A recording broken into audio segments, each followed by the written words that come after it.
Geomain Talk, tempat ngobrol santai seputar geologi dan pertambangan by PPSDM Geominerba. Brighten your future. Let's get shine. Semangat pagi Geominers, kembali lagi di podcast Geominerba, Geomain Talk. Bersama saya Adisti. Pada episode Geomain Talk keempat, ngobrol santai kali ini sedikit spesial karena kita tidak berada di studio podcast PPSDM Geominerba di Bandung, tapi mengudara secara langsung di Yogyakarta. Selain itu, karena hari ini juga PPSDM Geominerba sedang mengadakan kegiatan monitoring dan evaluasi. Apa sih kegiatan MONEV itu? Yaitu untuk melihat kinerja PPSDM Geominerba selama tahun 2022. Nah, tentunya dong narasumber yang akan kita ngajak ngobrol santai pada episode kali ini spesial juga. Siapa dia? Beliau adalah Kepala Seksi Pembinaan PKBLU 2B, Direktorat Pembinaan Pengelolaan Keuangan Badan Layanan Umum Kementerian Keuangan RI, Ibu Anissa Alfada. Halo Ibu Anissa. Halo Mbak Adisti, selamat siang Geominers. Iya, Geominers bener udah hafal nih ya Ibu ya. Oke, gimana Bu kabarnya hari ini? Alhamdulillah baik di Jogja hari ini diundang sama Mbak Adisti. Sangat menyenangkan, kita berusaha untuk berkoordinasi bersama ya Mbak Adisti ya, nggak sendiri-sendiri lah, kita rame-rame lah kerjanya. Iya, alhamdulillah ya. Dan selalu semangat nih Ibu. Selalu semangat, insya Allah. Gak 100% ya, 150% nih kayaknya Ibu. Ya kalau bisa 1000 gimana? Boleh. Oke Bu. Nah sebelumnya supaya lebih akrab lagi nih dengan para followers Geominerba. Nah boleh Bu memperkenalkan diri secara singkat dan menyapa para Geominers. Silakan Bu. Baik, kalau di Direktorat PPKBLU, nah, itu ada Sobat BLU. Jadi halo Sobat BLU, halo Sobat Geominers. Jadi saya di sini bersama-sama dengan BLU PPSDM Geominerba.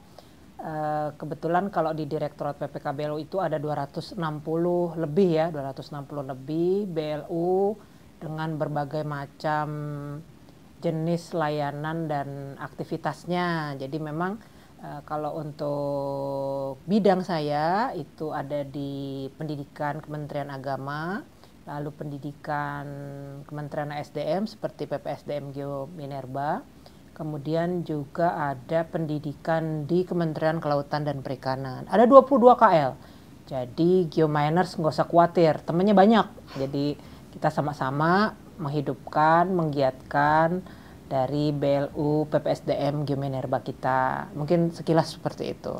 Kalau yang pribadi rumah Bekasi nggak usah ya. Itu pada datang semua.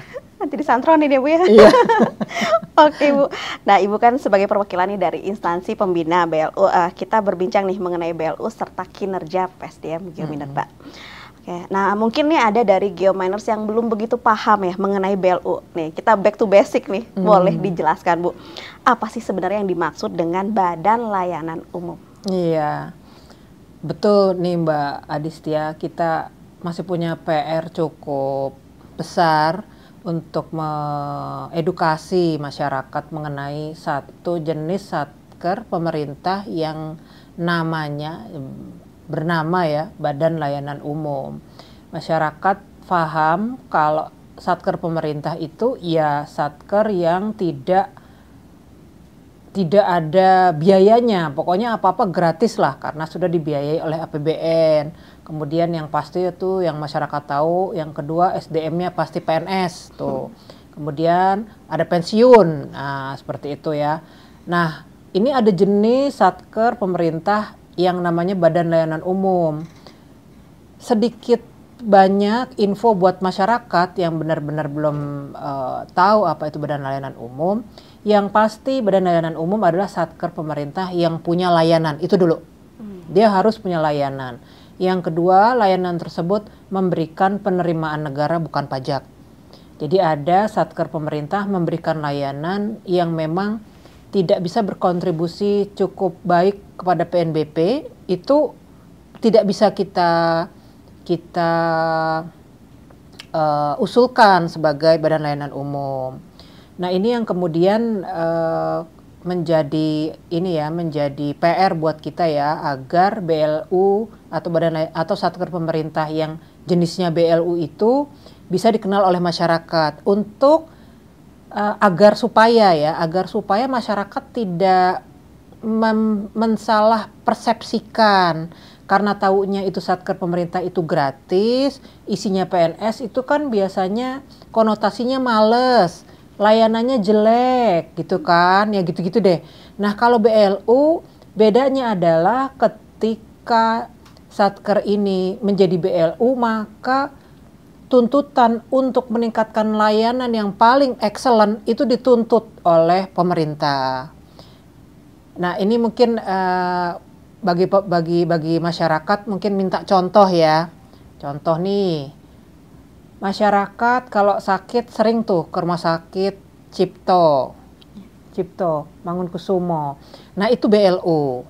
Rumah sakit Harapan Kita BLU. Rumah sakit di Jogja Sarjito itu BLU. Kemudian di bidang pendidikan kita kalau punya kakak atau kita sebagai orang tua punya anak mau menyekolahkan, itu ada 3 pilihan. Ada perguruan tinggi negeri berbadan hukum yang notabene itu 100% sudah otonom. Yang kedua adalah pendidikan tinggi negeri yang badan hukum, BLU. Dan yang ketiga pendidikan atau PTN yang biasa, satker biasa.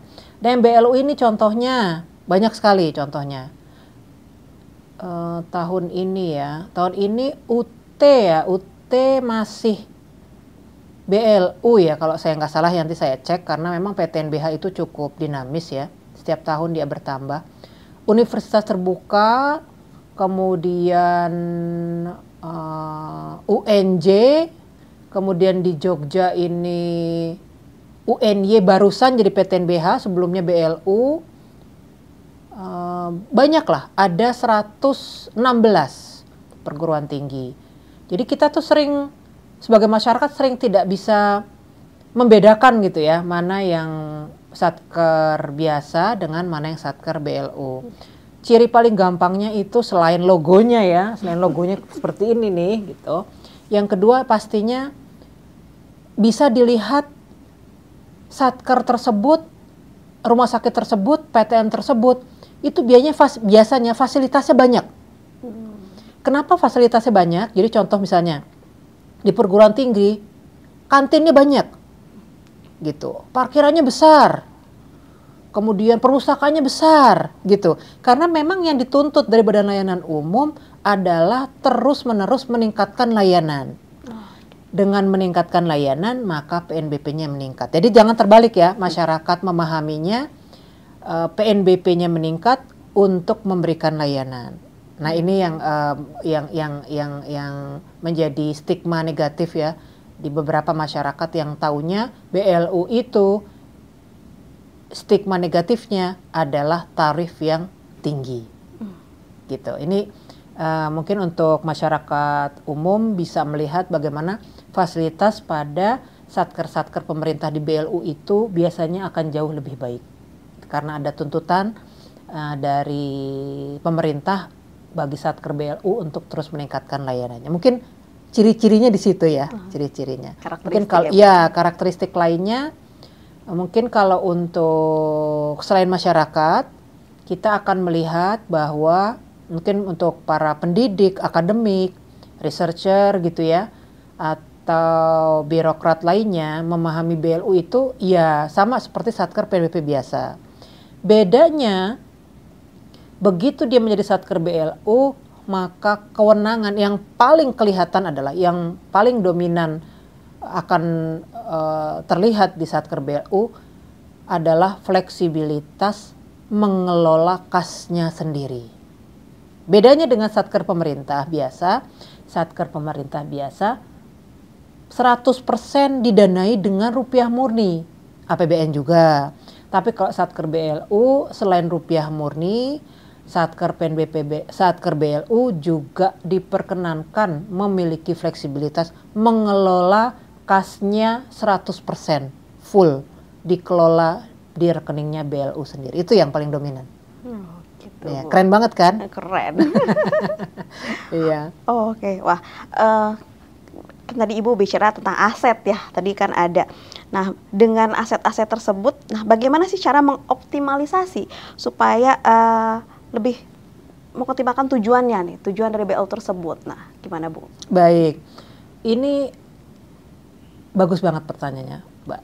Jadi ada seorang peneliti, nggak seorang sih, mungkin ada banyak ya, ada banyak peneliti di luar sana yang sangat atau memiliki ketertarikan terhadap apa sih sebenarnya kunci dari keberhasilan menjadi BLU. Itu adalah aset manajemen. Jadi pertanyaannya tuh excellent lah gitu. Pertanyaan Mbak Aditya. Saya nggak ngasih bocoran loh padahal.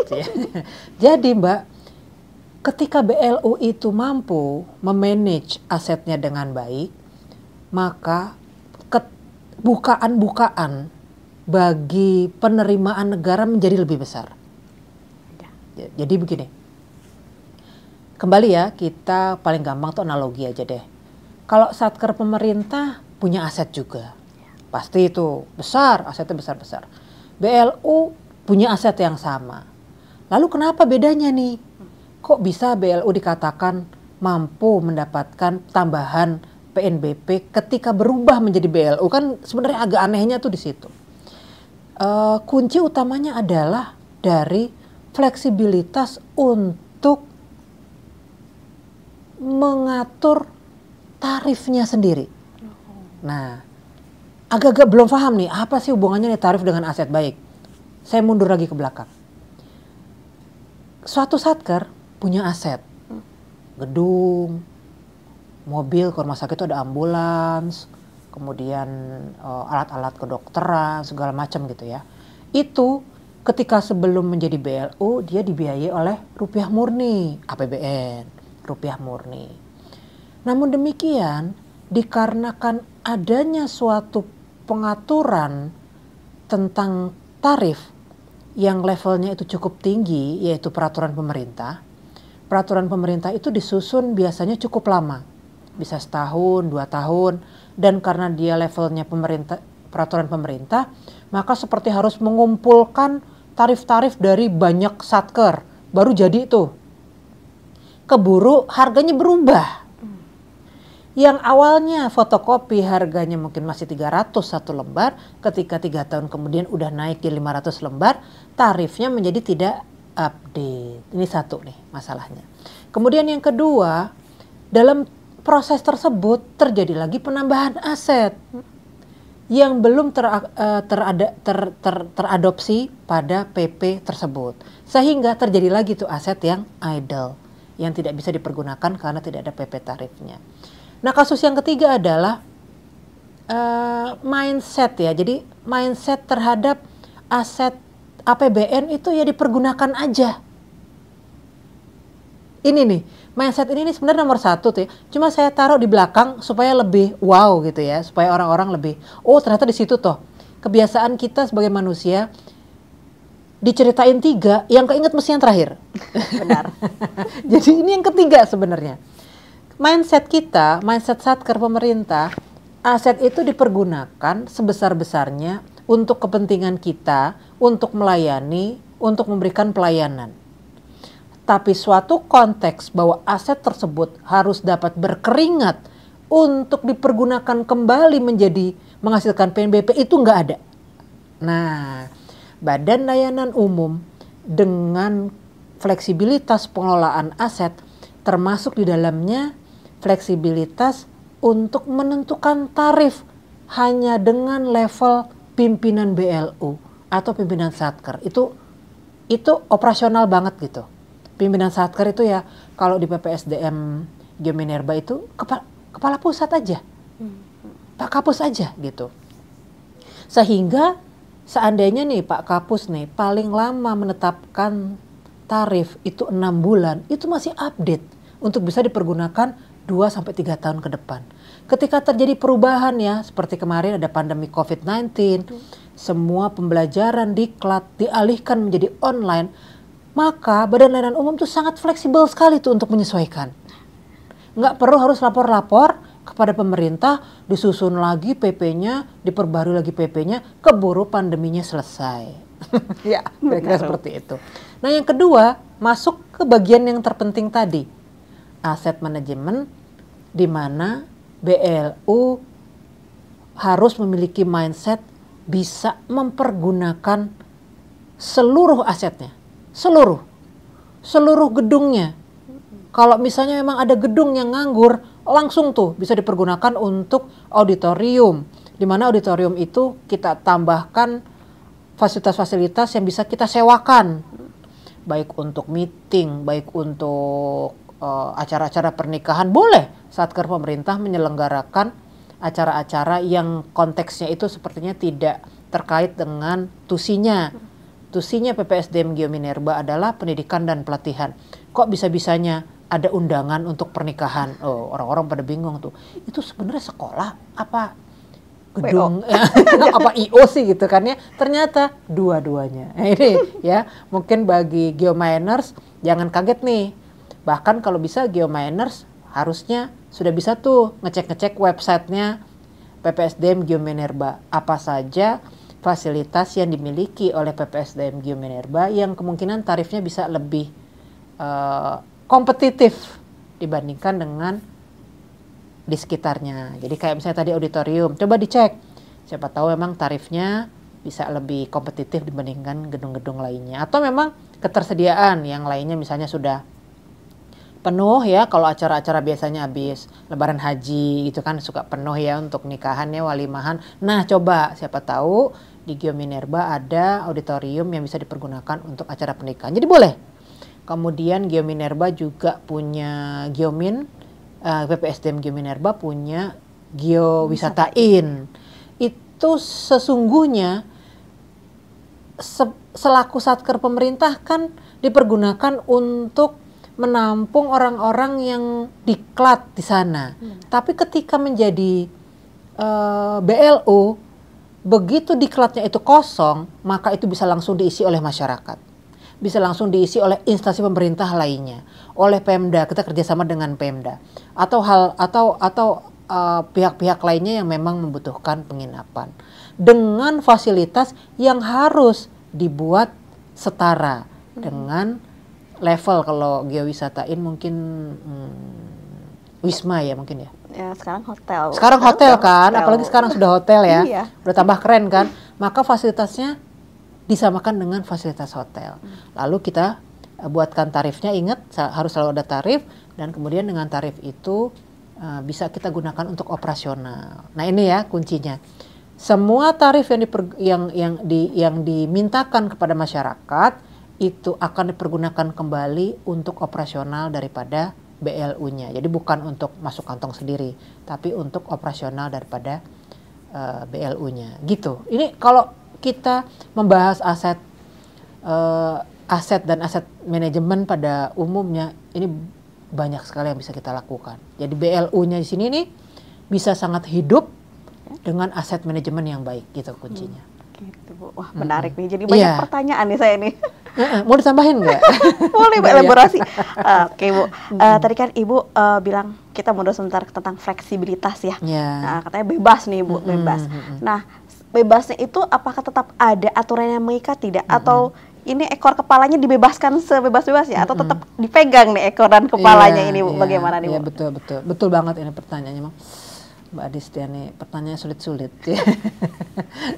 Tapi ini ya pertanyaan dari masyarakat nih seharusnya memang harus sering kita jawab ya supaya tidak ada salah paham di antara kita. Ya. Betul nih Mbak Adistia. Jadi tetap BLU adalah satker pemerintah. Semua pengaturan yang terkait dengan satker pemerintah masuk di situ. Kecuali yang dikecualikan. Nah, apa-apa saja yang dikecualikan, pengecualian yang kita berikan terminologi fleksibilitas tersebut, itu sudah kita rangkum dalam Omnibus Law-nya BLU. Cukup satu saja. PMK, Peraturan Menteri Keuangan nomor 129 tahun 2020. Masih baru. Jadi memang kalau baca Omnibus Law itu mesti sabar. Karena halamannya banyak, pasalnya banyak. Jadi memang harus sabar. Tapi semuanya ada di situ. Kayak supermarket lah. apa-apa aja ada. Nah baik, terkait dengan fleksibilitas, sekali lagi BLU tetap satuan kerja pemerintah. Semua aturan pemerintah harus diikuti oleh Badan Layanan Umum kecuali kecuali yang memang dikecualikan seperti yang tercantum dalam PMK 129 tahun 2020. Apa saja? Minimal dari banyak aspek lainnya ada 7 aspek yang diberikan fleksibilitas. Yang pertama tentang pengelolaan kasnya. Karena uang kasnya BLU dipegang sendiri oleh BLU, maka kita berikan fleksibilitas. Monggo BLU menciptakan suatu manajemen kas terbaik. Jadi manajemen kas pemerintah itu sudah ada, sudah diatur oleh peraturan Menteri Keuangan. Namun kita juga paham bahwa manajemen kas itu tuh luas. Apabila BLU ternyata menemukan ada suatu atau memutuskan ada suatu manajemen kas terbaik sesuai dengan karakteristik dari bisnisnya, core bisnisnya, lakukan. Gitu. Sefleksibel itu.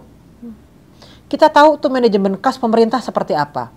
Ada pembagian CEO, COO antara Menteri Teknis dan Menteri Keuangan, lalu nanti ada penyusunan RKAKL, ada penyusunan DIPA, ada penentuan DIPA definitif, kemudian akan diketok oleh DPR dalam bentuk nota keuangan dan seterusnya sampai kemudian dilaksanakan oleh Satker.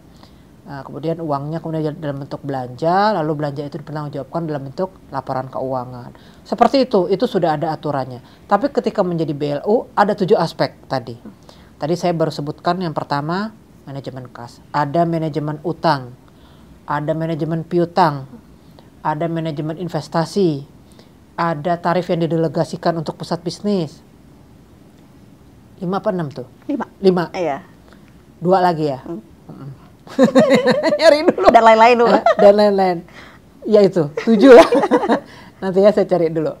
Nah kemudian dari 7 itu, ini sesungguhnya adalah 7 aspek yang tetap dalam koridor pengaturan-pengaturan dan akuntabilitas ala birokrat, ala birokrasi tetap gitu ya. Jadi pertama ada beberapa prinsip.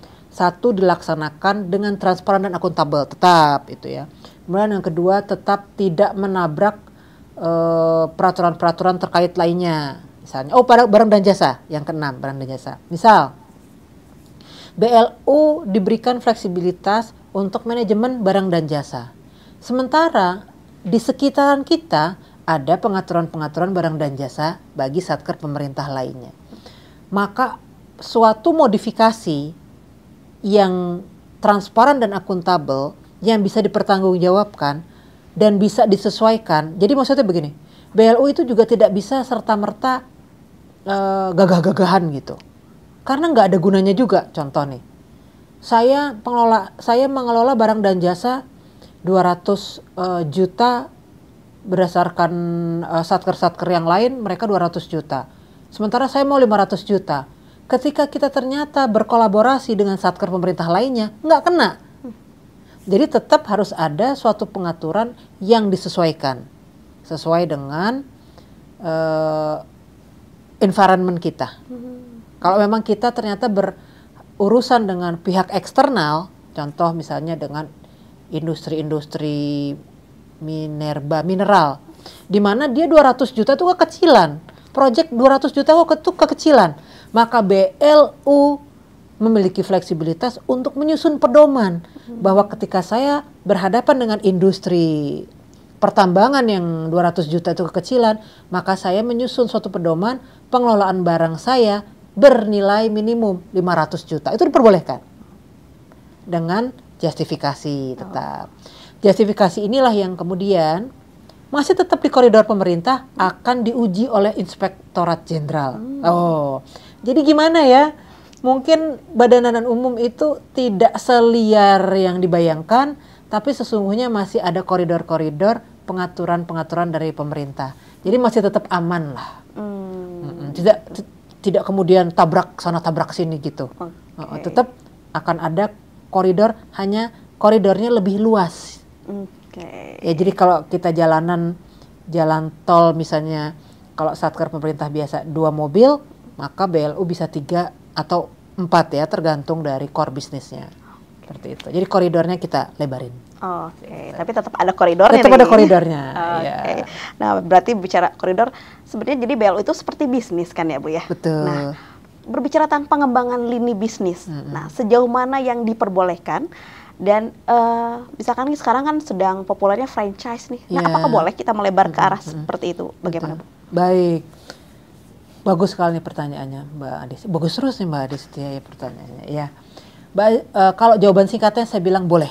Oke. Saya bilang boleh. Ini memang menarik sekali masalah bisnis. Kita bicara bisnis di satker pemerintah itu sepertinya banyak ketakutan. Akan ada satu hal yang paling ditakuti adalah kerugian negara. Gitu. Nah, mungkin para geomanagers pada bertanya-tanya ya, bagaimana bisa bisnis tanpa rugi? Bingung. Ya. Maka Badan Layanan Umum memang diciptakan untuk berpraktek bisnis yang sehat. Nah, definisinya gimana nih Bu Anissa nih? Definisi praktek bisnis yang sehat itu pastinya kita tidak alergi dengan kerugian, tapi kerugian yang dapat diukur. Manajemen resiko berarti. Manajemen resiko, betul. Ketika kita berbisnis, maka manajemen resiko bisnisnya harus kita jalankan. Yang kedua, kita harus juga memiliki kemampuan forecasting. Forecasting dengan manajemen resiko yang baik, maka akan menimbulkan suatu output yang bisa kita kendalikan. Kita bisa tuh memforecast tuh. Misalnya, harus ada forecast ya. Kalau kita berbisnis tanpa forecasting, maka kita tidak akan berani melangkah. Kita bisa memforecast seperti ini. Bandung 3 tahun ke depan akan seperti apa ya? Gitu. Kayak tadi tuh. Bu, kita franchise boleh nggak Bu? Karena menurut forecasting kita, bisnis ke depan yang menguntungkan itu franchise. Itu kita sudah mulai tuh. Jiwa-jiwa bisnisnya itu bisa dikuatkan. Kalau satker pemerintah biasa, kita mungkin bisnis itu bukan mindset yang ada di kepala kita. Maka ketika BLU, maka prinsip enterprising the government sebagai karakter dari BLU mengharuskan kita memiliki mindset bisnis itu. Jadi, mau bentuk apa? Franchise boleh, sewa menyewa boleh, kemudian CSR boleh. Jadi misalnya nih, ada di beberapa universitas dia kerjasama dengan suatu bank lah misalnya. Lalu bank tersebut misalnya kerjasamanya berbentuk kurikulum atau setiap tahun harus ada satu kelas untuk diajarkan mengenai ekonomi syariah atau perbankan syariah. Apa bayarannya? Nih, ini kan bayarannya begini aja deh kepada bank ya. Kita tarifnya biasa, tapi mohon bikinkan kepada kami semacam outlet untuk peningkatan, untuk penambahan kantin. Nah, itu diperbolehkan, bahkan sampai seperti itu. CSR diperbolehkan. Kemudian jual beli seperti biasa diperbolehkan. Kemudian memberikan uang muka untuk penyelenggaraan kegiatan. Contoh, ada satu BLU punya event organizer. Biasanya IO itu kerja duluan, kerja di depan maksudnya. Ketika dia dapat customer nih, misalnya pernikahan ya, dia dapat customer. Tanda tangan kontrak tuh, apa aja, dandan, sewa ruangan kan. Kemudian mereka juga, karena dia IO, dia di make up sama catering misalnya. Nah, make up sama, kalau ruangannya sudah ada dari BLU-nya, make up sama cateringnya diadakan sendiri. Ketika dia berkontrak dengan pihak calon pengantin tersebut, maka di situ dia sudah mulai itu mengeluarkan uang-uang tuh. Namanya uang muka kerja, diperbolehkan untuk berbisnis. Jadi sesungguhnya tidak ada limitasi yang cukup besar untuk bisnis di BLU. Yang penting tadi itu bisa mengukur resiko kerugian. Betul. Kuncinya di situ kenapa Mbak? Karena walau bagaimanapun sebagai satker pemerintah, BLU sebagai satker pemerintah, maka kerugian menjadi tanggung jawab negara. Oh, oke. Iya. Dengan konsep itulah, maka BLU akan cenderung berhati-hati. Tapi keberhati-hatian itu tidak sama dengan takut ya. Nah, itu. jadi tidak sama hati-hati itu dengan takut. Yang saat ini mungkin kita rasakan hati-hati karena hati-hati dan takut. Dua hal yang dicampur adukkan. Tapi kalau bisa, takutnya disingkirkan, hati-hatinya dijalankan. Hati-hati di sini akan berjalan dengan sangat baik bila kita menjalankan manajemen resiko tadi. Manajemen resiko itulah yang membuat kehati-hatian kita terukur.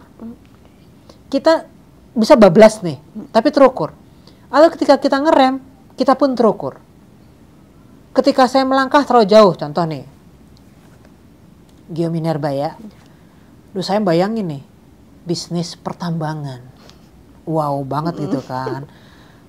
Terus orang-orang ahlinya ada di PPSDM Geominerba. Otomatis secara tidak langsung ada perhitungan. Perhitungan di situ. Seberapa besar suatu tambang bisa menghasilkan? Dengan alat seperti apa? Ahli seperti apa? Kondisi lingkungan seperti apa? Musim, itu namanya perhitungan. Perhitungan itulah yang kemudian menimbulkan kehati-hatian. Kita harus hati-hati. Ini bulan Januari nggak bagus nih, musim hujan nih, Desember nih. Ya kan gitu-gitu ya. Ukuran-ukuran tersebutlah yang menimbulkan kehati-hatian. Tapi bukan takut. Ketika bulan berberan, bulan hujan itu telah berhenti, langsung dieksekusi. Disitulah akan kita dapatkan hasil, kita dapatkan profit. Seperti itu. Jadi kita kembali ke pertanyaan Mbak Adisti. Franchise. Iya. Jangan takut kita berfranchise.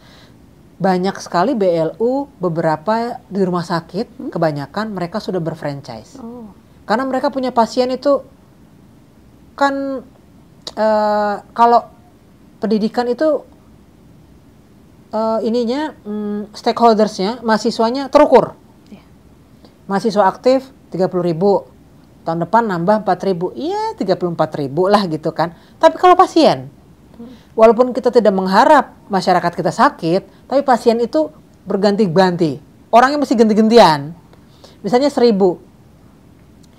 itu ya ganti-gantian. Orangnya banyak, maka 1.000 itu pasti akan makan semua gitu. Andai misalnya ada jam pagi, kemudian ada di jam siang, ada jam sore, mereka pasti akan butuh makan. Biasanya di rumah sakit BLU itu ada franchise. Gitu. Yang lebih lucu lagi nih Mbak Adistia. Di rumah sakit sendiri ada suatu komitmen untuk memberikan makanan sehat. Pertanyaannya, rata-rata franchise itu terkategori sebagai fast food. Iya, benar. Iya kan? Aku nggak mau nyebut merek ya gitu ya. Terkategori sebagai fast food. Waduh, ini nggak boleh dong. Mas rumah sakit BLU menyediakan fast food gitu kan. Nah, ini tidak sepenuhnya salah pertimbangan dari masyarakat, tapi juga tidak sepenuhnya benar. Kenapa? Kan tidak semuanya sakit. Bisa jadi yang sakit 1 yang nganterin 5. Ya. Terus yang 5 masa makan nasi bubur juga, ya kan? Benar. Akhirnya mereka dikasih nasi KFC. Nah, kira-kira seperti itu. Jadi intinya franchise kita buka, kemudian ada sewa, ada bagi hasil, kemudian ada menyediakan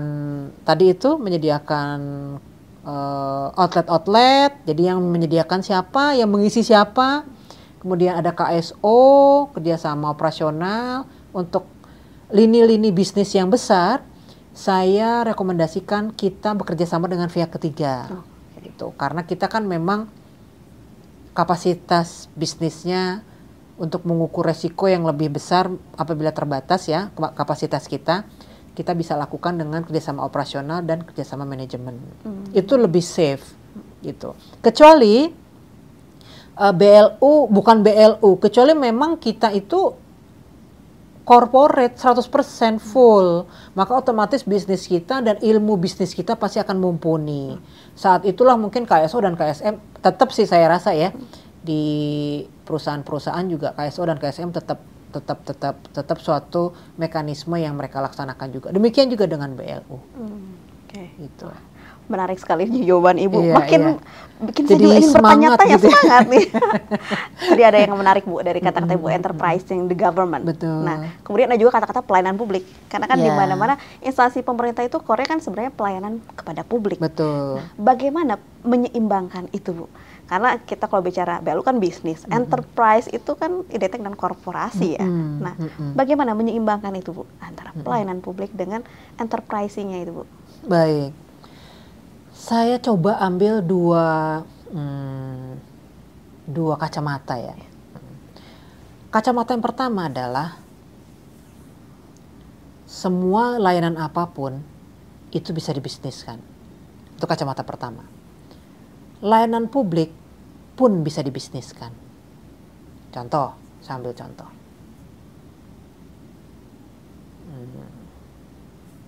Oke, saya masuk mungkin ke pemikiran masyarakat ya. Masyarakat itu tentu berharap layanan publik itu gratis. Iya. Kenapa gratis? Karena ada APBN. Benar. Dari mana sumber APBN? Dari pajak. Siapa yang bayar pajak? Masyarakat. Seperti itu. Nah, ketika kemudian layanan publik yang lain diberikan tarif, maka masyarakat tentu akan berteriak. Karena ini kan satker pemerintah, saya sudah bayar pajak. Langsung nih ya. Iya tuh. Tadi ketika saya bawa muter-muter, kita langsung aja. Saya sudah bayar pajak, maka saya harus mendapatkan fasilitas atau layanan yang gratis. Ini yang kemudian coba kita ambil jalan tengahnya. Bagaimana caranya? Pertama dari kacamata yang pertama. Kacamata yang pertama adalah layanan publik tersebut kemudian kita bagi diversifikasi kelasnya. Jadi gini, kita melihat masyarakat itu punya leveling, baik leveling preference, kesukaan, kemudian kemakmuran, taraf hidup, gitu ya, kemakmuran taraf hidup, ataupun kebutuhan. Tidak semua, masing-masing bayar pajak beda-beda, pastinya. Ketika ada yang memang bayar pajak itu sesuai dengan kehidupan sehari-hari ya, kita beli sabun kita kena pajak, kita semua objek pajak pasti harus bayar pajak oleh masyarakat. Itu yang akan dikembalikan pada masyarakat berupa layanan standar. Ketika masyarakat dengan preference, kebutuhan, tingkat kemakmuran, tingkat penghasilan membutuhkan yang lebih tinggi, maka BLU menyediakan. Disitulah mulai masuk tuh enterprising the government-nya. Artinya BLU selaku satker pemerintah tetap tidak boleh men-enterprisingkan semua layanannya gitu ya. Membisniskan semua layanan publik tidak boleh. Tetap BLU sesuai dengan kodratnya, sesuai dengan tuntutannya, sesuai dengan apa yang dibayarkan oleh masyarakat, itu harus dikembalikan seoptimal mungkin kepada masyarakat tanpa ada Rp1 pun ditambahkan. Namun demikian, ibaratnya kita makanlah gitu. Sebenarnya sih kita makan nasi sama ayam goreng sudah cukup, sama tumis kangkung. Tapi ternyata ada sebagian orang yang kebutuhannya itu nggak bisa tuh makan tumis kangkung, yaitu orang-orang yang sakit. Iya, asam urat ya. Kalau asam urat ya gitulah. Nah akhirnya mau tidak mau digantilah brokoli misalnya, atau sayuran-sayuran lain yang otomatis lebih mahal. Itu di situ. Nah kacamata yang kedua, jadi panjang ya. Nggak apa-apa. Menarik Bu. Saya terpana nih. Iya, dengar tumis kangkung sama ikan asin. Oke. Yang kedua adalah kacamata bisnis full. Sekali lagi tadi, ada suatu layanan publik yang pastinya tidak boleh ditawar-tawar harus diberikan kepada masyarakat.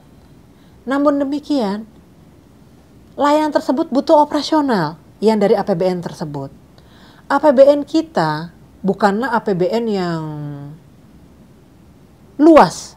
APBN kita itu benar-benar apa yang diberikan oleh masyarakat. Karena itu keterbatasan dari APBN gitu. Keterbatasan dari APBN itu berusaha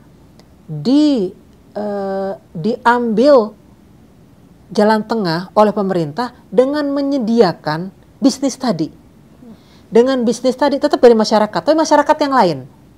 Kita ambil pasar dari masyarakat yang lain dengan menyediakan bisnis agar kita berkompetisi dengan penyediaan layanan di sekitar kita, apapun itu. Nah, dengan bisnis itulah akan menjadi pengisi bagi kekurangan APBN. Yang lari-larinya ujuk-ujuknya untuk memberikan kembali layanan dasar yang gratis tadi. Nah, saya ambil contoh. Rumah sakit BLU. Rumah sakit sebelum BLU 100% murni APBN, RM, rupiah murni. Lalu diberikanlah layanan-layanan terbaik ya, tanpa dipungut biaya bagi beberapa kategori penyakit ya. Kemudian yang kedua, ketika menjadi BLU, rumah sakit tersebut jadi memiliki keleluasaan gitu untuk bisa mencari channel-channel penerimaan lainnya. Channel-channel itulah yang kemudian kita minta untuk dikembalikan lagi, meningkatkan layanan publik tadi. Jadi awalnya misalnya nih, kita sakit yang paling banyak menghabiskan itu mungkin jantung ya, terus kanker. Bukan kantong kering ya, kanker beneran. Kalau kantong kering kita semua nih ya. Kemudian stroke. Jadi itu penyakit-penyakit masyarakat yang harus ditanggung oleh pemerintah. Selain kuncinya adalah hidup sehat, olahraga, makanan sehat gitu ya. Itu juga mau nggak mau bagian dari kewajiban sebagai pemerintah untuk menjadikan masyarakat Indonesia itu sehat. Itu mau tidak mau dihidupkan tuh satker-satker rumah sakit BLU agar mereka satker-satker rumah sakit BLU itu mampu mencari sumber dana lain yang dengan sumber dana tersebut mampu memberi alat-alat yang lebih canggih, mampu bekerja sama dengan pihak-pihak donor-donor internasional untuk memberikan hibah yang selama menjadi satker pemerintah itu agak sulit karena panjangnya birokrasi. Begitu menjadi BLU itu menjadi lebih mudah bagi mereka. Nah, ketika itu kemudian didapatkan, itu tidak serta-merta langsung menjadi meningkatkan atau menambah pundi-pundi pribadi. Tidak, satker BLU kemudian harus menjadikan itu menjadi belanja lagi. Belanja yang dipergunakan untuk meningkatkan fasilitas tadi. Fasilitas penyakit stroke-nya, bednya diperbaiki jadi bed yang bagus, toiletnya juga diperbaiki, dokternya diberikan penghasilan yang lebih baik sehingga mereka tidak bisa fokus ke rumah sakit tersebut. Pokoknya banyak sekali bisa diperbaiki. Harus seperti itu. Jadi enterprising the government intinya memberikan suatu alternatif bagi satker pemerintah mencari alternatif pendanaan lainnya selain APBN. Yang kemudian dipergunakan untuk meningkatkan fasilitas layanan publik dasar tadi. Oke, Bu. Jadi kuncinya di menambah ya, kayak added value. Added value, ya? betul. Iya, betul sekali. Luar biasa, Ibu. Luar biasa ya. Luar biasa. Jadi BLU ini kerjanya nih. Oke, Ibu. Tadi kan tentang ada sedikit yang menarik tentang bagi hasil benefit. Nah, kan kalau kita tahu ya, kalau di instansi pemerintah itu kan tukin ya, kita taunya nih. Oh iya. Kalau kita di swasta ya laba ya. Nah, kalau BLU itu apa, Bu? Nanti ditanya. Iya. Dan nggak keuntungannya apa ini? Dan bagaimana pengelolaannya? Iya, baik, betul. Tadi kita sudah bicarakan tuh ya Mbak Adistia ya, gimana BLU itu dengan orang yang sama berubah mindset jadi nambah pekerjaannya tuh. Nah, benar. Betul. Beban kerja jadi nambah. Menjadi satker BLU, beban kerjanya harus menjadi nambah. Ini pemerintah kira-kira menciptakan satker BLU itu sudah memikirkan atau belum sih mengenai reward atau mekanisme pemberian penghargaan yang cukup gitu kan ya. Betul Mbak Adistia. Jadi kami menawarkan suatu konsep remunerasi. Di dalam konsep remunerasi itu sedikit banyak adalah objektivitas dari penilaian kinerja. Berbedanya dengan tukin yang kita pahami saat ini, penilaian kinerja untuk tukin itu notabene masih kebanyakan dari absensi. Oh iya. Ya, kemudian absensi, kemudian siap di kantor 8 jam, kemudian ditugaskan, dikerjakan lah gitu ya. Kemudian indikator-indikator kinerja yang memang sudah ditetapkan itu terpenuhi, itu dibayarkan tukinnya. Untuk Satker BLU atau SDM yang sudah bekerja keras di Satker BLU, maka konsep remunerasi dianggap lebih tepat untuk menilai kinerjanya. Jadi di sini ada perubahan mindset dan perubahan kontekstual yang cukup dramatis. Ketika menjadi Satker BLU, kita tidak mau menghabiskan uang kita untuk SDM yang tidak berkontribusi. Atau kita akan mengukur kontribusinya itu dengan tepat. Disusunlah sebuah mekanisme indikator kinerja utama. Namun ini bukan IKU yang pukul rata, tapi benar-benar IKU yang disesuaikan dengan target-target, di mana target-target tersebut semakin tahun harus makin tinggi, sesuai dengan tadi itu yang di awal. Ketika layanan utamanya semakin meningkat, orangnya itu aja, berarti harus ada target yang harus ditinggikan. Nah, target itulah yang kemudian akan kita hargai dengan remunerasi. Di sini di konsep remunerasi ini kita mengenal pembayaran P1, dia berupa gaji kalau di PNS ya. Kemudian yang kedua adalah insentif. 70% dari take home pay pegawai BLU itu adalah insentif. Insentif inilah yang kemudian kita ukur objektivitasnya berdasarkan capaian dari output.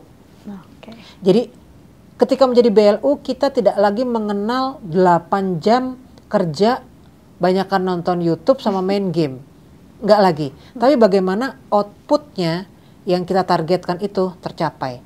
Mau dia perlu 12 jam, 13 jam, 14 jam, tapi outputnya itu bisa tercapai, maka penambahan dari output tersebut akan kita berikan kelebihan. Tidak hanya 70%, tapi bisa lebih daripada itu. Karena ternyata ada juga Mbak, orang-orang di BLU itu yang melihat ini sebagai istilahnya begini, ketika menjadi PNS dia tidak terlalu bersemangat, termotivasi. Ketika menjadi BLU dia melihat bahwa saya semakin rajin, maka penghasilan saya semakin besar. Dan dia memiliki kapasitas untuk itu. Disitulah orang-orang seperti itu bisa diberikan tambahan remunerasi. Ini yang tidak ada di Satker pemerintah biasa. Gitu. Nah ini juga sebenarnya motivasinya adalah supaya tidak jumut ya, tidak stuck. Jadi apa-apa yang tadi sudah kita sampaikan itu memerlukan suatu dinamika SDM juga, SDM yang dinamis. Ketika SDM yang dinamis itu tidak kita dukung dengan suatu metode penghargaan yang tepat, ya dia akan jadi seperti yang dulu-dulu itu. Tapi ternyata ketika kita ubah menjadi suatu penghargaan insentif sesuai dengan outputnya, keluar tuh. Keluar apa namanya? Potensi ya? Potensi.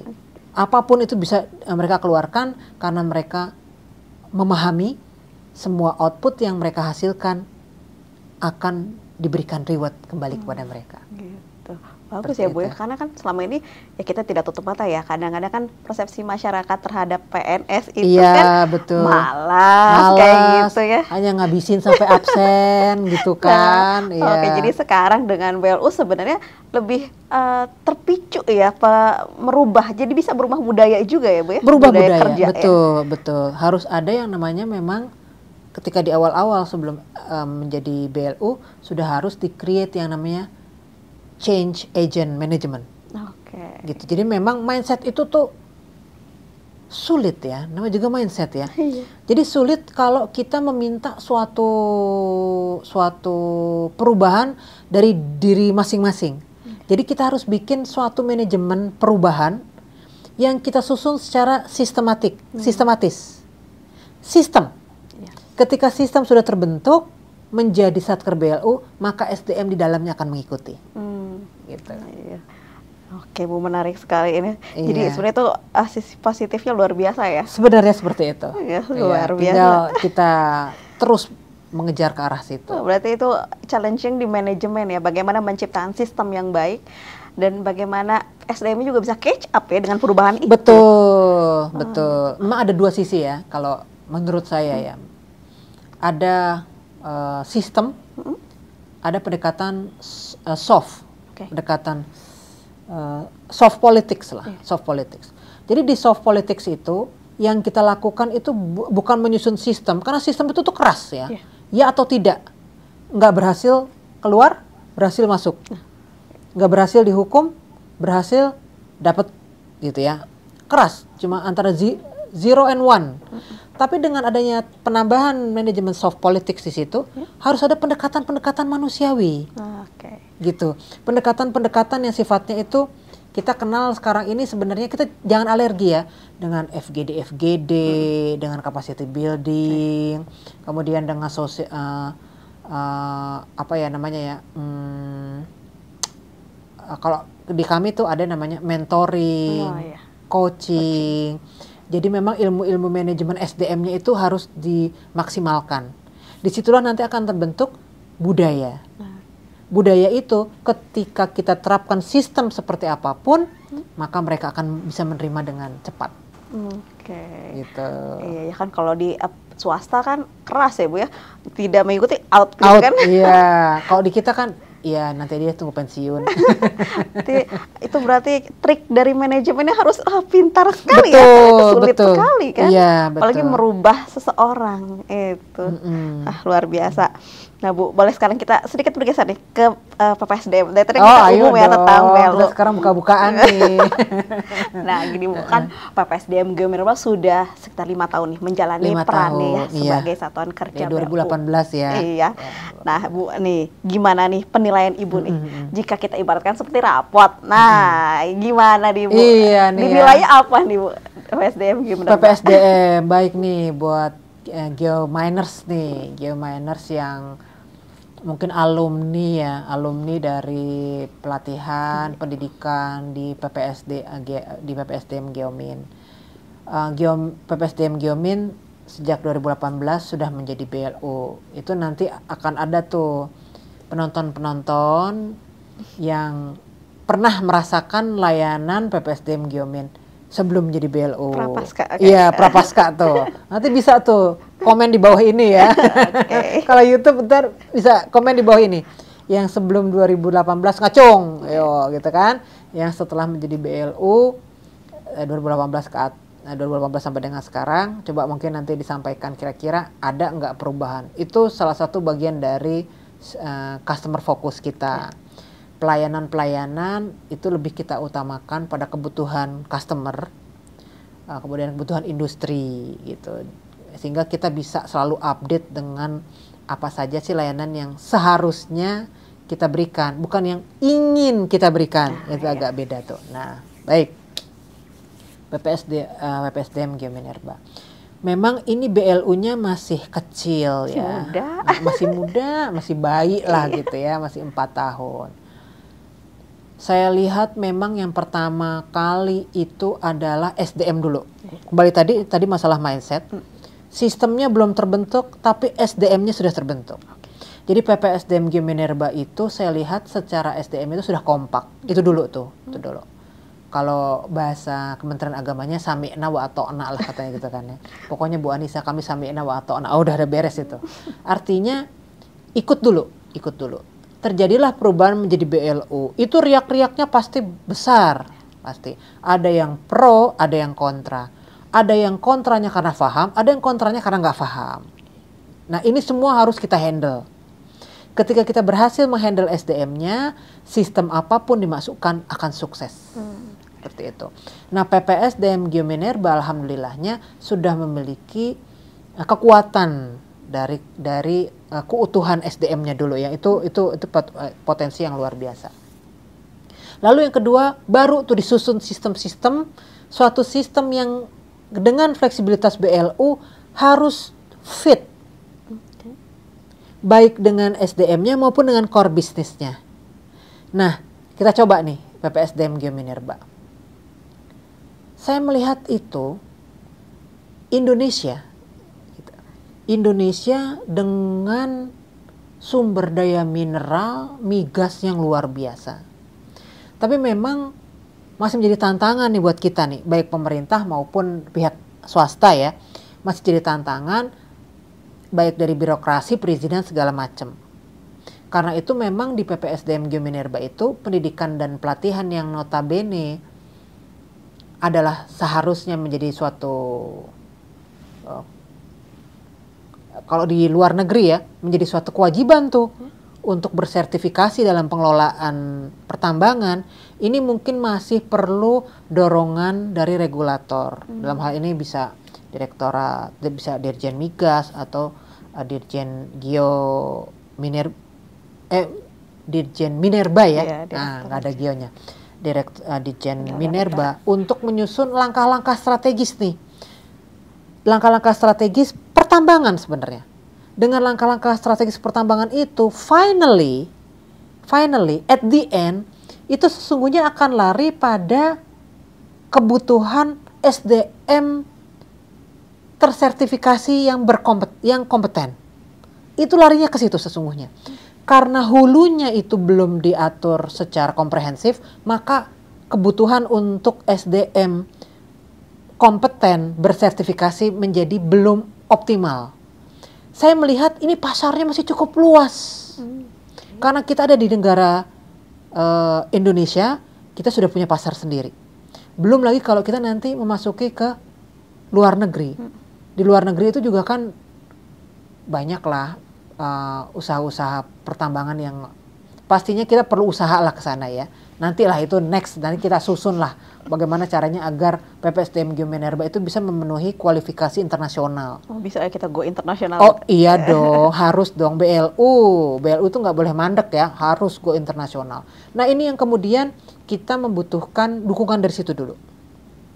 Setelah itu nanti akan tercipta program-program. Dari program itu nanti akan muncul kegiatan-kegiatan. Dari program dan kegiatan tersebutlah nanti akan menghasilkan output. Output inilah yang nanti akan menghidupkan PPSDM Geominerba dan seluruh masyarakat.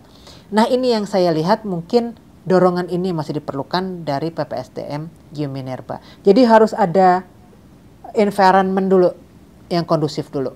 Nah kalau misalnya sekarang kita mungkin Indonesia masih ada isu-isu lah ya mengenai pertambangan liar, kemudian pengolahan hasil tanah dan bumi, itu masih menjadi isu-isu lah ya. Mungkin di G20 sudah dibahas ya. Semoga kedepannya saya melihat ada potensi untuk ke arah situ. Jadi dari situ dulu, dari regulasi itu dulu, dari regulasi itu akan menghasilkan program. Program itu nanti pasti ada kaitannya dengan kebutuhan menghasilkan SDM kompeten yang bersertifikat. Kita tunggu nanti akan ada saatnya. Artinya dari evaluasi yang sekarang ini kita lihat pasar itu harus kita keruk sedikit demi sedikit. Industri-industri itu harus terus kita dekatin tuh. Kita deketin yang saat ini mungkin belum memerlukan sertifikat gitu ya. Kita harapkan juga memiliki kesadaran. Jadi harus ada edukasi-edukasi kepada industri agar mereka mampu menyediakan SDM yang tidak ngasal gitu ya, tapi SDM yang sudah punya prosedur dan standar. Nah itu kemudian memang diperlukan. Jadi PR kita sebagai satker pemerintah juga tidak berhenti melakukan edukasi kepada industri, kepada masyarakat. Nah setelah itu akan muncul pasar. Pasar itulah yang secara tidak sadar nanti akan kembali bisa kita optimalkan potensi pasar tersebut. Saat ini PPSDM Geomin saya lihat semangat sekali karena keterbukaan tadi, fleksibilitas tadi, kok jadi apa-apa mudah ya. Mau ngadain kegiatan ini kok mudah, mau begini kok mudah, bikin tarif kok bisa, ini bisa. Itu jadi semangat. Dengan semangat itu ditambah dengan sudah ada reward remunerasi, maka ada suatu jaminan kepastian akan kinerjanya itu tidak akan sia-sia. Kita tunggu tahun-tahun ke depan, keterbukaan potensi pasar-pasar tadi yang saya ceritakan tadi, itu nantinya insya Allah saya melihat potensi untuk peningkatan layanan, peningkatan output, dan ujungnya peningkatan PNBP bagi PPSDM Geomin. Itu sih yang saya bisa bisa gambarkan. Kalau misalnya detail dari angka-angkanya itu tren kinerja layanannya sehat. Oke. Nah, yang dimaksud sehat di sini adalah adanya upaya-upaya untuk terus meningkatkan program dan output. Artinya kita sebagai Satker BLU tidak memiliki mindset apa yang dikasih itulah outputnya. Jadi kalau misalnya begini, kenapa penelitianmu cuma 5? Ya iya Bu, karena dananya cuma ada 500, hanya cukup untuk 5. Tidak seperti itu. Satker BLU dengan semua fleksibilitasnya harus mampu menargetkan sesuatu capaian yang terus meningkat setiap tahun. Jangan mundur. Tidak, no point of return. Kita kasar banget ya, keras gitu ya. Untuk BLU, no point of return. Nah, jadi kan tadi bicara rekomendasi improvement. Nah, jadi menurut Ibu rekomendasi apa sih yang bisa diberikan terhadap PPSDM Geominerba supaya bisa terus meningkatkan kinerjanya di tahun mendatang, terutama dalam menghadapi tantangan-tantangan di depan. Nah, apalagi jika kita mau goals mungkin ke depannya nanti go internasional nih Bu. Nah, terus cara tadi kan Ibu bilang sehat ya. Itunya kalau kita bilang nih BLU PPSDM Geominerba sehat nih. Supaya bisa lebih sehat seperti apa Bu? Nah gitu, ada rekomendasinya. Itu ya. Satu dulu ya. Oke. Jadi beranak ya pertanyaannya. Biasa kalau Bu Guru kan gitu ya. Pertanyaannya nomor 1 tapi ada B, ada C, ada D. Oke nih, ini menarik sekali nih. Kembali ke PPSDM Geominerba. Tadi sudah kita lakukan monitoring, bahkan PPSDM Geomin itu minta pihak-pihak luar untuk memberikan masukan. Itu sudah langkah terdepan ya. Artinya tidak ada hal yang tidak transparan yang harus saya tutup-tutupi. Kunci dari Satker pemerintah, transparansi dan akuntabilitas. Ketika sudah tidak ada hal yang perlu ditutup-tutupi, mari kita buka. Kita ingin mengetahui evaluasi positioning saya di mana, lalu improvement saya seperti apa. Tadi pertanyaannya apa sih? Lupa saya. Rekomendasinya jadi apa untuk PPSDM? Untuk PPSDM. Tadi itu, potensi terbuka lebar. Kita harus mampu melihat potensi itu. Kita lihat dulu. Ketika kita melihat, maka langkah selanjutnya adalah meraih potensi itu. Diperlukan beberapa hal pasti itu. Contoh nih ya, contoh. Suatu BLU melihat adanya potensi pemberian hibah dari luar negeri. BLU ini BLU perguruan tinggi Islam. Dia melihat, dia memiliki kemampuan, dia mengukur, dia memiliki kemampuan orang-orang yang berkapasitas atau misalnya alumni dari universitas suatu negara. Memiliki kapasitas berbahasa Arab, menyusun dokumen berbahasa Arab, dokumen juga diperlukan ya, dan lain-lain. Akhirnya dikejarlah potensi pasar itu. Mereka datang ke negara-negara Arab untuk mendapatkan hibah. Ini contoh. Sekarang kita balik ke PPSDM Geominerba. Mari kita lihat nih potensi pasar kita. Apa yang dibutuhkan oleh potensi pasar disesuaikan dengan diri kita. Maka saya melihat tuh, ada potensi pertambangan di luar sana yang luar biasa besar, yang saat ini masih dikuasai oleh sebagian kecil pihak.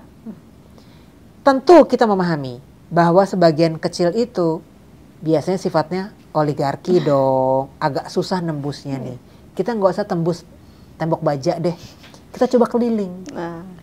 Kita cari jalan-jalan keliling. Biasanya di keliling-keliling itu tuh ada potensi-potensi kecil-kecil tuh. Pengusaha-pengusaha segala macam. Yang dimana dia misalnya punya SDM atau punya pegawai. Kemudian kita lihat lagi, apa sih hambatannya? Hambatan-hambatan tersebutlah misalnya kalau di peraturan mau nggak mau kita harus ke Ditjen Minerba atau Ditjen Migas atau Ditjen manapun yang mengeluarkan tentang pengaturan. Kita mau tidak mau harus berkoordinasi dengan beliau-beliau itu untuk membuka kesempatan pada kita. Tapi intinya seperti itu. Intinya adalah apa potensi pasar di depan, karena kita ini adalah core bisnisnya pendidikan dan pelatihan Geominerba yang semua orang-orang di dalamnya itu notabene sebagian besar itu sangat berkompeten di bidang itu, maka bisa dipastikan kita keluarkan SDM-SDM tersebut untuk bisa mencari tuh potensi-potensi pasar itu. Nah ini yang kemudian bisa kita lakukan juga kerjasama dengan universitas. Itu sudah dilakukan. Salah satunya tuh KBTKE. Saya ingat tuh PPSDM KBTKE dulu sempat ingin bermanuver dengan menjual kurikulum. Jadi saat itu saya hanya mengingatkan kurikulum itu tuh mahal. Kurikulum itu pemikiran. Kurikulum itu mind map tadi yang saya sampaikan. Kurikulum itu adalah sebuah konstruksi dari pemikiran-pemikiran. Biasa kan bab 1, bab 2 sampai bab 12 itu kan pemikiran-pemikiran orang. Kita susun dalam satu kurikulum itu nggak mudah. Kenapa tidak dijual aja ke universitas? Akhirnya bukan dijual ke perseorangan atau ke suatu lembaga, tapi kita jual ke universitas-universitas yang memiliki prodi ketenaga listrikan, teknik elektro, teknik elektronika, kita jual. Nah itu juga bisa kita masuki tuh pasar itu. Di universitas itu prodi tuh banyak loh, prodi pertambangan, prodi geologi, di PTN yang banyak tuh ya, banyak lah gitu, baik yang sifatnya khusus gitu ya, maupun yang sifatnya agak umum lah, yang memang memerlukan kurikulum yang umum gitu. Jadi kita bisa ambil tuh yang umumnya bisa, yang khususnya bisa. Kita lakukan MOU dengan mereka. Itu pasarnya itu sustain. Pertama dia available, yang kedua dia sustainable. Karena pasti ada. Orang tua juga ngelihat, kita di negara Indonesia banyak industri-industri sumber daya mineral, itu pasti ada lapangan kerja. Karena itu dia akan menyekolahkan anak-anaknya ke bidang-bidang yang kira-kira akan mendapatkan lapangan kerjaan yang bagus gitu kan. Nah itu yang kita sasar. Itu dari universitas. Kemudian tadi dari langsung ke industri pertambangannya. Saya kurang tahu lah. Nah ini yang kemudian bisa dikembangkan dengan menggunakan SDM yang memang sudah embedded ya, sudah melekat ke dalamnya kapasitas yang harus kita optimalkan. Jadi jangan sia-siakan. SDM, kita kuncinya karena pendidikan dan pelatihan, maka pasti yang kita jual adalah kapasitas mendidiknya ya, mendidik dan melatihnya. Wah, yang terakhir ada tuh sehat, gimana cara dari sehat jadi lebih sehat gitu. Iya, nah kalau itu kuncinya di tata kelola. Tata kelola, tadi mungkin ada pesan-pesan dari Bu Instruktur. Intinya adalah BLU siapkan 4 tahun ini ya. Kalau bisa di tahun kelima, tata kelolanya itu sudah settle. Tata kelola itu ibarat pondasi ya, kalau rumah ya.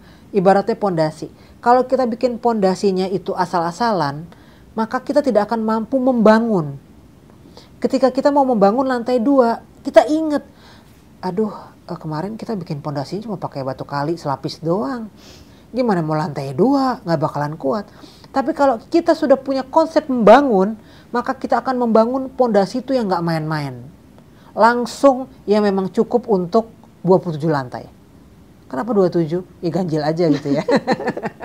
Kenapa nggak 25? Terlalu gampang ingatnya gitu. 27 pokoknya. Pokoknya bikin yang menantang lah. Itu pondasinya kita bikin sedemikian rupa. Ketika di masa-masa menjadi BLU, maka bangunlah tata kelola yang sangat baik, sangat kuat untuk dijadikan sebagai pondasi. Setelah itu, pondasinya jadi, maka bangunan bertumbuh. Akan lebih mudah kita susun. Seperti tadi itu. Ada potensi pasar. Kita pasti ngambilnya nggak ngeraup gitu, nggak. Dikit. Itulah bangunan yang sedang kita buat tuh. Sedikit kita bangun sedikit. Kita ngambil pasar Universitas Jawa Barat dulu deh. Sedikit. Jawa Barat udah sukses, kita ambil Jawa Timur. Kita ambil Kalimantan. Sedikit. Insya Allah. Nah itulah yang kemudian kegiatan membangunnya itu suatu kegiatan yang hanya bisa kita lakukan apabila pondasi tata kelolanya sudah baik. Untuk menjadi BLU yang sehat, maka kita sehatkan dulu tata kelola kita. Oke, Bu. Gitu. Diharapannya bukan hanya sehat, nantinya prima jadi. Oh, prima dong. Gitu ya. Excellent. Oke, mantap. Luar biasa, masukannya sangat berharga nih, Bu. Insya Allah lah, insya Allah. Iya, semoga ya ke depannya PPSDM Geo Minerba bisa terus jaya ya, Bu. Dengan semangat, dengan seluruh semangat dari seluruh SDM, PPSDM, Geo Minerba dan Geominers lainnya, selalu dukung PPSDM-nya baik sebelum BLU, para alumni, dan yang sekarang ke depan ini selalu bikin bangga mereka. Satu kunci nih, saya lupa. The power of alumni. Yes. Alumni. Iya. Alumni ini, gini, customer kita itu bukan yang sekedar potensi untuk datang ke pendidikan dan pelatihan, kemudian mahasiswa didik pendidikan dan pelatihan, tapi alumni. Jadi banyak contoh kesuksesan yang ternyata berasal dari kekuatan alumni. Karena itu kita berikan kepuasan kepada alumni. Jadi ini after sales. Setelah mereka kita berikan semua fasilitas terbaik tadi, karena kita BLU kita bisa menambah fasilitas-fasilitas kita. Kita berikan fasilitas terbaik, kemudian after salesnya sebagai alumni-alumni terus kita pantau, kita berikan perhatian. Kalau mereka misalnya membutuhkan pekerjaan, mungkin kita sediakan job fair atau ya gitu-gitu deh. Ini after sales yang ketika mereka tumbuh, berkembang dan sukses tidak akan pernah lupa. Di mana kamu dididik? PPSDM Geo Minerba. Nah, gitu kira-kira. Itu kuncinya. PR nih weh buat kami nih, benar nih after sales. After sales. Oke, belum maksimal untuk dilakukan. Ayo dong. Luar biasa Ibu. Mantap. Oke, baik Ibu. Terima kasih banyak ya Bu ya. Sama-sama. Atas waktunya. Sama-sama. Bisa menyempatkan hadir nih di Geo Mind Talk ini. Oke, semoga apa yang Ibu sampaikan bermanfaat bagi kita semua ya Bu ya.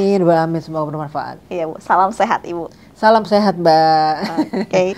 Oke, Geominers, sekian sudah bincang santai kali ini dengan Ibu Anissa Alfada.